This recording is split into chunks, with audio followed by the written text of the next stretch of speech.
Hello again, D3 My Way students. So this is the fourth video for this particular assignment, interpreting graphs, and we're going to try to get through this as quickly as possible because this has been a lot of video. Okay, so number 4 on that assignment, this problem is going to match number 4. Now I've already got it done to try to help us save a little bit of time here. So, oops, sorry about that. So bring that down. There we go. Now you can see the whole thing. So this says a different company is offering video games straight up for $50 each. So follow the same steps as in number 3 in analyzing the cost for the games, plot the data points, draw the line, and write an equation. So I have not yet written an equation, but just to cut down on our time on the video, I did go ahead and plot all these points for you. So let me walk you through exactly what the thought process was. I just figured if the video games are $50 each, then one video game is going to be $50, 2 video games is going to be $100, 3 video games is going to be $150, okay? Went ahead and went with that same scale that we've used quite a bit of each one of these lines being 10, which makes this darker line of 50, this one 100, this is 150, and then I put a line through all those points. Now, so we plotted the data points, we drew the line, now we do need to write an equation. So remember, to write an equation, we're looking at y is equal to mx plus b. M is the slope. So let's look at our rise. My rise from here to here is going to be 50. So that's a change in cost of $50. Over from 1 to 2, my run is actually just 1. So this is 50 over 1, which is the same thing as just a plain old 50. So my slope is 50, and then that's times x. So 50x plus my y-intercept. Well, what we see here with my y-intercept is it looks like it is just going right smack dab through 0, right? So my y-intercept in this case is 0. So I could rewrite this a little more simply just as y equals 50x, okay? All right, so of course that brings us to the next slide. I did set up a little bit of this for you guys, but in this case, another company is selling t-shirts for $16 each. I did go ahead and put the 1, the 2, the 3, the 4, and stuff like that across the bottom, but I would like for you guys to set up your scale for the cost over here, and it doesn't have to be exactly the same as mine, but we'll check what I did against what you did whenever you get back. So go ahead and get this thing set up now. I want you to plot some data points, draw yourselves a line, and write an equation of that line if you can.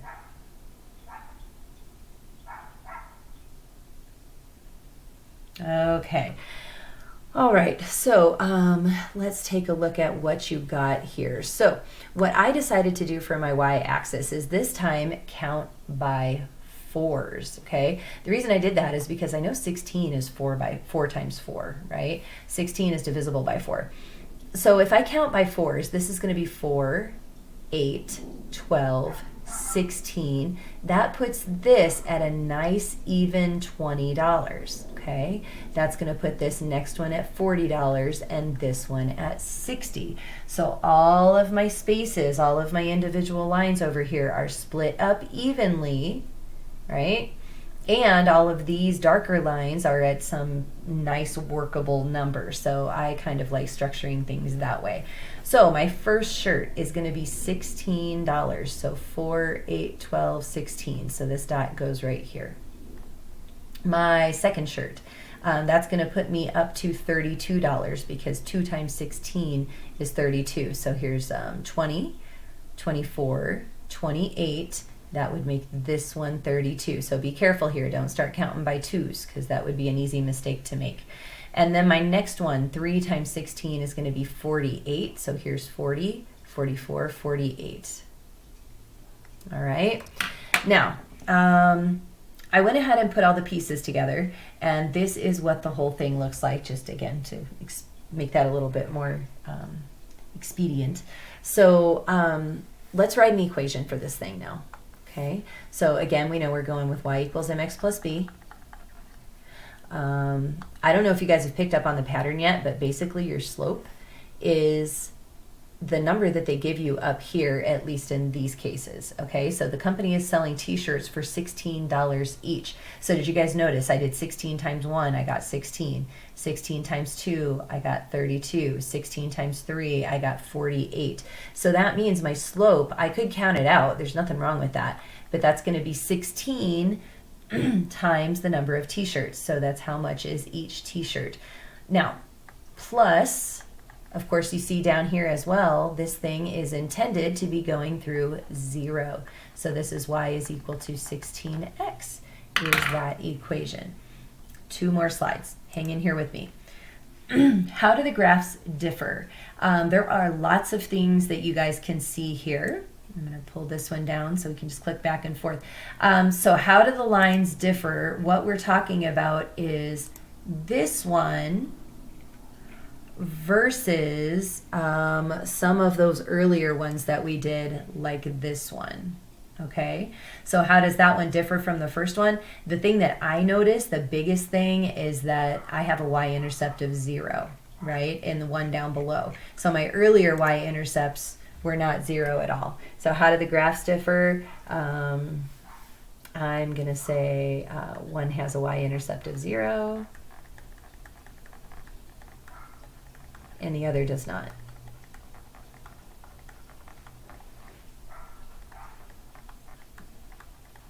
Okay. How many movies would you have to rent for the price to be exactly the same at both sites? Okay, so are we still talking about movies here? Yeah. Oh, video games. I did not change that. I just typed it from the worksheet. But what this should say is how many video games would you have to buy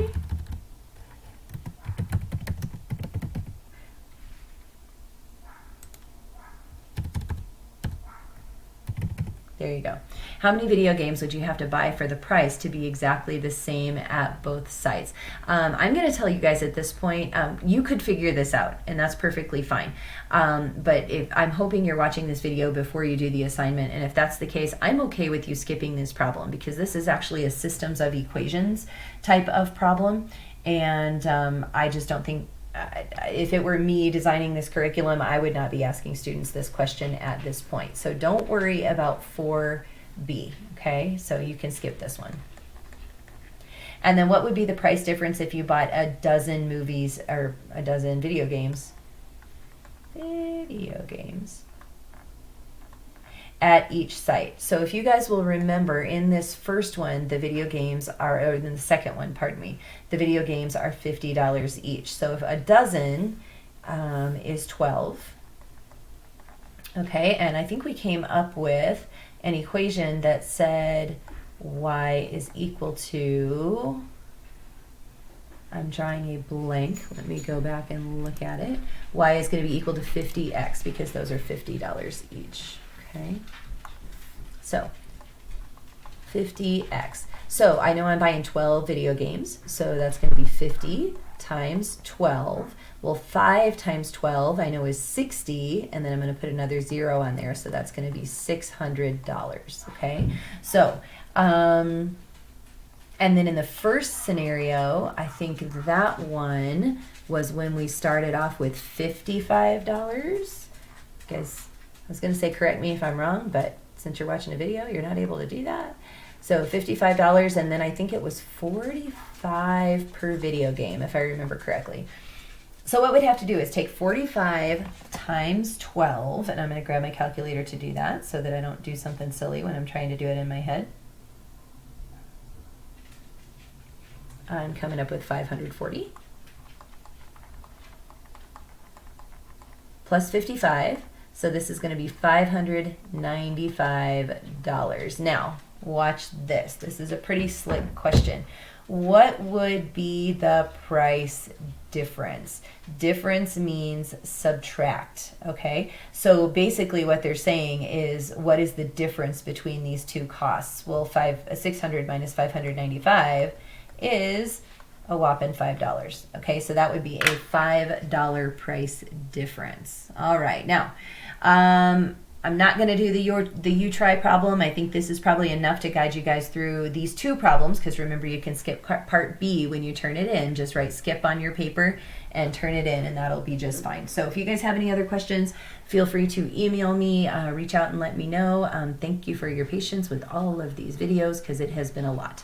So I'll talk to you guys soon. Bye.